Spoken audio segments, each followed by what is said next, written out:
Russia continues to plunge into war with all its sick psyche. And it's not about the cringe-like presentation of diplomas to singing camouflages at the Golden Gramophone ceremony. This is just a touch to the everyday cavernousness of the population. The immersion itself occurs every minute, against the backdrop of the grinding sound of tightening nuts. There is no money, and even Nabiullina's chest is not able to cover the holes in the budget. Kovalchuk rushed to Sochi in order to win back his creatures in the future government, which the rat will change after the march dances on the stumps. On Friday, the rat returned to Moscow to meet with Sechin, who will talk about the deplorable state of the cave oil industry, where revenue in January to September 2023 fell by 41%. Everything is bad.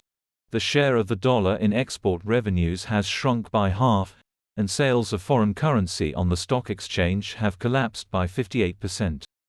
But there are also breakthroughs. The LGBT movement is recognized as extremist and is henceforth prohibited. Abortion is also prohibited. Putin at the People's Council ordered the birth of 8 children. And behind this statement loomed the shadow of a complete abolition of pensions in the cave. After all, why did they give birth to so many children in Russia? So that at least one of them survives, and then supports their elderly parents. It seems that those epic uterine times are returning, with which they were recently frightened, and now here they are, outside the window.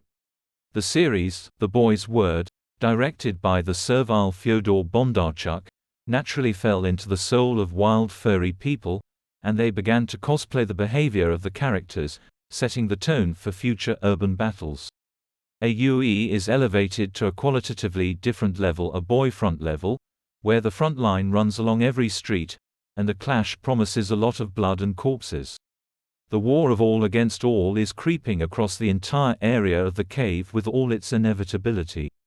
And this won't be a showdown between some Afghans who returned at the behest of a rejuvenated motherland. This will be an all-out front of wild scumbags dehumanized and knowing no mercy. Europe hastily closes down, feeling the growing danger from wild swamps. Finnish authorities announced the closure of the land border with Russia from November 30 to December 13. According to the Finnish authorities, this step was taken due to the influx of refugees from Russia. The Finnish national hockey team will not take part in the World Cup if the Russian team is allowed to participate in the tournament. Estonian authorities have warned their citizens against any travel to Russia, saying that Tallinn may temporarily close the border due to the influx of migrants. If Estonia temporarily closes its border, those who will be in Russia at this time will not be able to return, officials warn. And all this gloomy news falls like organic strokes onto the information canvas. The Israeli army has officially announced the resumption of hostilities in the Gaza Strip. In a short statement on social media, the IDF accused Hamas of violating the terms of the operational pause in the fighting and shelling Israeli territory, after which Israeli Air Force planes again began striking Hamas in Gaza.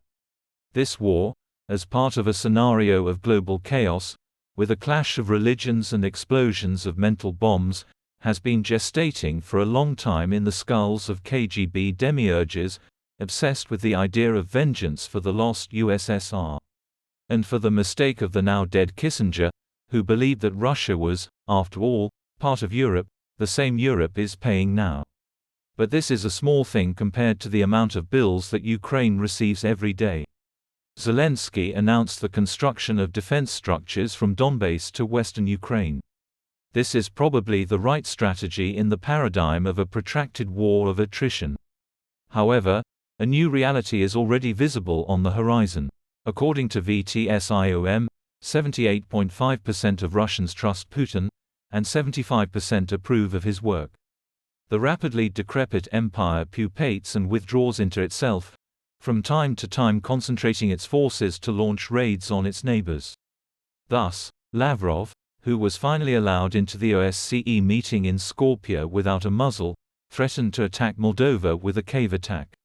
On the other hand, inside the cave itself a civil war front is about to open, when criminal savages begin the cheerful extermination of their own kind. Somewhere by March, the stump will give birth to a rat, And then the ruble will collapse, and the furry soul will rush to heaven at double speed. That's where she goes.